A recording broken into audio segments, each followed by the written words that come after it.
देहरादून के सैलाकुई स्थित आद्य शक्ति माता वैष्णो देवी धाम सेवा समिति द्वारा आयोजित भव्य मां भगवती जागरण कार्यक्रम में मुख्यमंत्री पुष्कर सिंह धामी ने पूजा अर्चना कर प्रदेश की सुख समृद्धि की कामना की। इस दौरान उन्होंने कहा कि वर्ष 2014 के बाद प्रधानमंत्री नरेंद्र मोदी के नेतृत्व में देश में सनातन संस्कृति के स्वर्णिम पुनर्जागरण का काल शुरू हुआ है।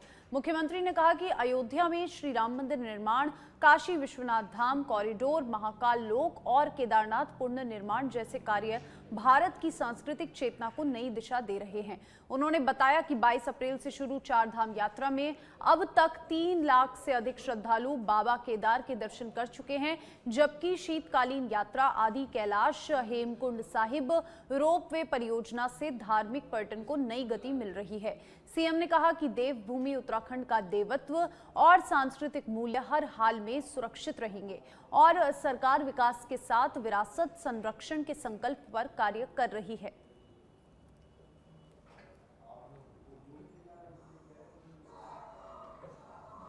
और अब मुख्यमंत्री पुष्कर सिंह धामी ने पूर्व सांसद रीता बहुगुणा जोशी के पति पीसी जोशी के निधन पर गहरा शोक व्यक्त किया है। मुख्यमंत्री ने सोशल मीडिया एक्स पर ट्वीट कर इस दुखद समाचार पर संवेदना प्रकट करते हुए दिवंगत आत्मा की शांति के लिए ईश्वर से प्रार्थना की। उन्होंने शोक संतप्त परिवारजनों के प्रति अपनी गहरी संवेदनाएं व्यक्त करते हुए कहा कि इस कठिन समय में पूरा प्रदेश उनके साथ खड़ा है।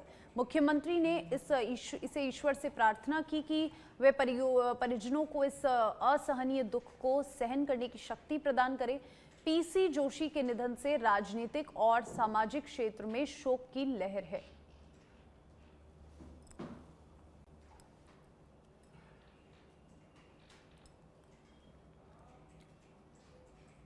उत्तराखंड की चारधाम यात्रा लगातार नए रिकॉर्ड बना रही है। यात्रा के 16वें दिन तक 6,60,000 से अधिक श्रद्धालु चारों धामों में दर्शन कर चुके हैं। सबसे अधिक 3,10,000 से ज्यादा श्रद्धालु केदारनाथ धाम पहुंचे हैं, जबकि बद्रीनाथ में 1,60,000 से अधिक, यमुनोत्री में 1 लाख से ज्यादा और गंगोत्री में 99,000 से अधिक श्रद्धालुओं ने दर्शन कर लिए। और देखिए, चारधाम यात्रा के लिए अब तक 27.5 लाख से अधिक रजिस्ट्रेशन हो चुके हैं, जिसमें केदारनाथ के लिए सबसे ज्यादा पंजीकरण दर्ज हुए हैं। हेमकुंड साहिब के लिए भी हजारों श्रद्धालुओं ने रजिस्ट्रेशन कराया है। आगामी 2 दिनों में 1.31 लाख से अधिक श्रद्धालुओं के पहुंचने की संभावना है। तो चारों धाम यात्रा को लेकर लगातार पर्यटकों की भीड़ चारों धामों में देखी जा रही है। चार धाम यात्रा का 16वां दिन और लगातार बाबा केदार के दर्शन और अन्य तीर्थ स्थलों के दर्शन करने लोग पहुंच रहे हैं। श्रद्धालुओं की भीड़ देखी जा रही है। केदारनाथ में लगभग 3 लाख लोगों ने दर्शन किए। यात्रा के लिए अब तक 27.5 लाख से ज्यादा श्रद्धालु पहुंच चुके हैं। चारधाम यात्रा का लगातार जो दौर है वो उत्तराखंड में जारी है। श्रद्धालुओं का आंकड़ा 6,06,000 पर टिका हुआ है। केदारनाथ में 3 लाख से अधिक श्रद्धालुओं ने लगातार 16वें दिन भी दर्शन किए और यात्रा के लिए अब तक कई लोग उत्तराखंड पहुंच चुके हैं। और तस्वीरें उत्तराखंड से जो सामने आ रही है, जिसमें लाखों श्रद्धालु चारधाम यात्रा में दिखाई दे रहे हैं और किस तरीके से केदारनाथ धाम, गंगोत्री धाम और भी अन्य तीर्थ स्थल जो उत्तराखंड में प्रसिद्ध हैं, उन पर श्रद्धालु दर्शन करने के लिए पहुंच रहे हैं।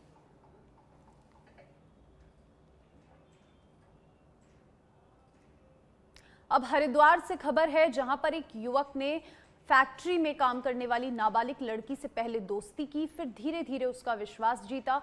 शुक्रवार को लड़की को रुड़की घुमाने के बहाने लाया, जहां उसने लड़की के साथ मारपीट कर बार बार रेप किया और जब लड़की की हालत बिगड़ने लगी तो युवक उसे देहरादून हाईवे पर छोड़कर भाग गया, जिसके बाद राहगीरों की मदद से लड़की ने अपने घर वालों से संपर्क किया। इसके बाद परिजनों ने इसकी सूचना गंगन नहर कोतवाली को दी। पुलिस ने बताया कि युवक ने नाबालिग किशोरी को नशीला पदार्थ पिलाकर उसके साथ रेप किया और बाद में उसे हाईवे किनारे फेंककर फरार हो गया।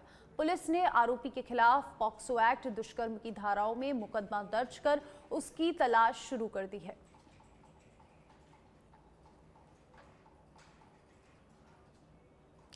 देहरादून में एसएसपी के निर्देशों पर ऑपरेशन प्रहार के तहत दून पुलिस का सघन चेकिंग अभियान लगातार जारी है। उच्च अधिकारियों के नेतृत्व में पुलिस की अलग अलग टीमें जिले के अंतर जनपदीय और अंतरराज्यीय चेक पोस्टों के साथ साथ आंतरिक मार्गों पर भी सघन जांच कर रही है। इस अभियान का उद्देश्य संदिग्ध गतिविधियों पर अंकुश लगाना, अपराधियों की आवाजाही पर नजर रखना, कानून व्यवस्था को मजबूत बनाना। पुलिस टीमों द्वारा वाहनों की गहन जांच की जा रही है और नियमों का उल्लंघन करने वालों पर कार्रवाई भी की जा रही है। इस अभियान से क्षेत्र में सुरक्षा व्यवस्था अधिक सुदृढ़ हुई है तथा पुलिस की सतर्कता को लेकर आमजन में भरोसा बढ़ा है।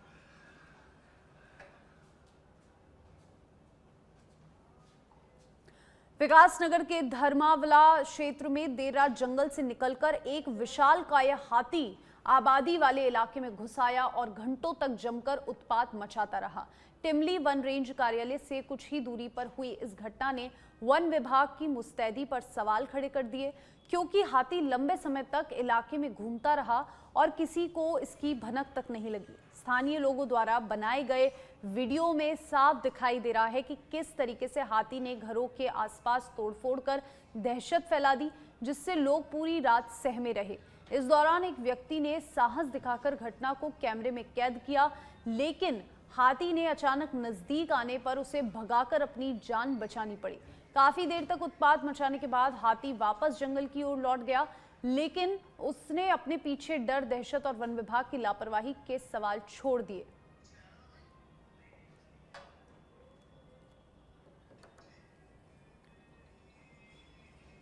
उत्तराखंड में मुख्यमंत्री स्वरोजगार योजना ग्रामीण युवाओं के लिए आत्मनिर्भरता की नई राह खोल रही है। पौड़ी गढ़वाल के केवर्स गांव निवासी युवा राहुल गुसई ने इस योजना के तहत ऋण प्राप्त कर डेयरी व्यवसाय की शुरुआत की, जो आज एक सफल उद्यम के रूप में पहचान बना चुका है।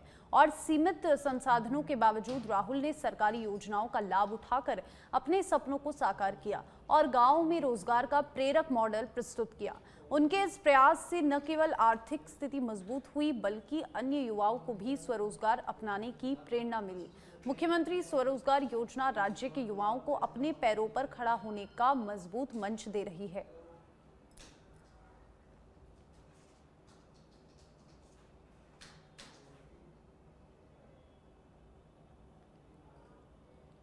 चारधाम यात्रा 2026 को सुरक्षित, सुचारू और व्यवस्थित बनाने के लिए टिहरी पुलिस ने सक्रिय पहल करते हुए 14 पेट्रोलिंग यूनिट्स को फ्लैग ऑफ किया है और इन यूनिट्स का मुख्य उद्देश्य यात्रा मार्गों पर लगातार गश्त, जाम नियंत्रण और आपातकालीन सहायता सुनिश्चित करना है, ताकि श्रद्धालुओं को किसी प्रकार की परेशानी का सामना न करना पड़े।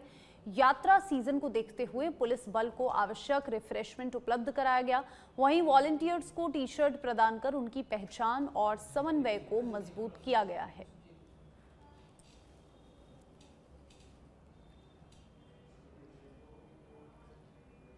और अब हरिद्वार से खबर है, जहां नाबालिग से दुष्कर्म के गंभीर मामले में फरार चल रहे 2 आरोपियों को पुलिस ने गिरफ्तार कर लिया। घटना के बाद से दोनों आरोपी लगातार अपने ठिकाने बदलकर फरारी काट रहे थे, जिससे पुलिस उनकी तलाश में जुटी हुई थी। पुलिस टीम ने मुखबिर तंत्र और तकनीकी सहायता के आधार पर दबिश देकर दोनों आरोपियों को पकड़ने में सफलता हासिल की। मामले में शामिल एक अन्य आरोपी को पहले ही गिरफ्तार कर जेल भेजा जा चुका है। पुलिस का कहना है कि मामले की गंभीरता को देखते हुए आगे की जांच तेज कर दी गई है। पीड़िता को न्याय दिलाने के लिए सभी कानूनी कार्रवाई की जाएगी।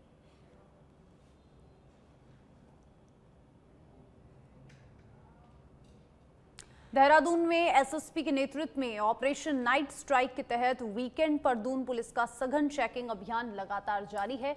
उच्च अधिकारियों के निर्देशन में देर रात तक पुलिस की अलग अलग टीमों ने शहर भर में वाहनों, संदिग्ध व्यक्तियों की गहन जांच की। इस अभियान का उद्देश्य कानून व्यवस्था को मजबूत करना और आपराधिक गतिविधियों पर प्रभावी नियंत्रण स्थापित करना है। पुलिस द्वारा प्रमुख चौराहों, संवेदनशील क्षेत्रों और प्रमुख मार्गों पर विशेष निगरानी रखी गई। देर रात चलाए गए इस अभियान से असामाजिक तत्वों में हड़कंप मच गया। पुलिस प्रशासन ने स्पष्ट किया है कि इस तरह की कार्रवाई आगे भी लगातार जारी रहेगी, ताकि शहर में सुरक्षा व्यवस्था और अधिक मजबूत हो सके।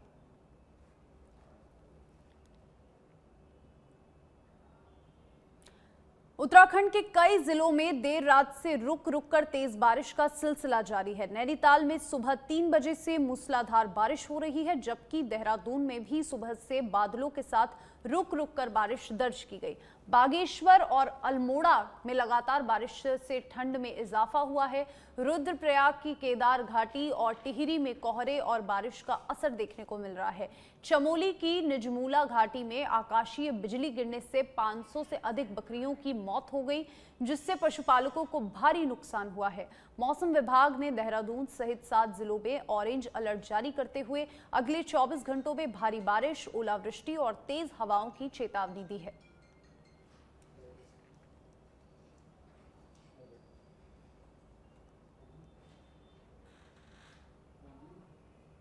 देहरादून में गदरपुर से भाजपा विधायक अरविंद पांडे ने अपने नाम से वायरल हो रहे पत्र को पूरी तरह फर्जी बताया है।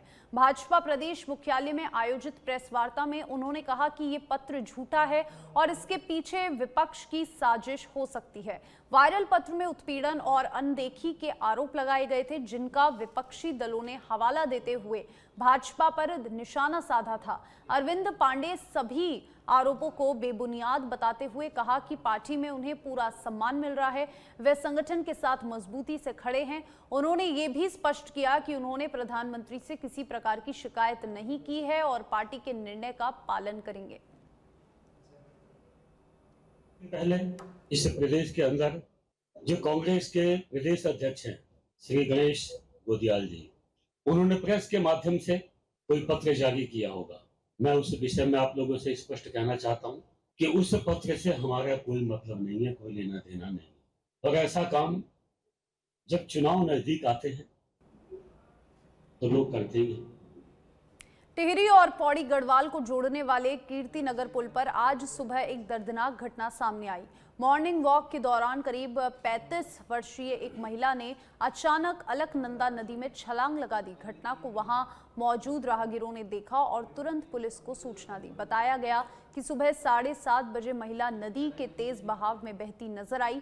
सूचना मिलते ही पुलिस और एसडीआरएफ की टीम मौके पर पहुंची और तुरंत सर्च ऑपरेशन शुरू किया। पुलिस ने महिला की पहचान रचना बमराड़ा निवासी बिलकेदार पौड़ी गढ़वाल के रूप में की है।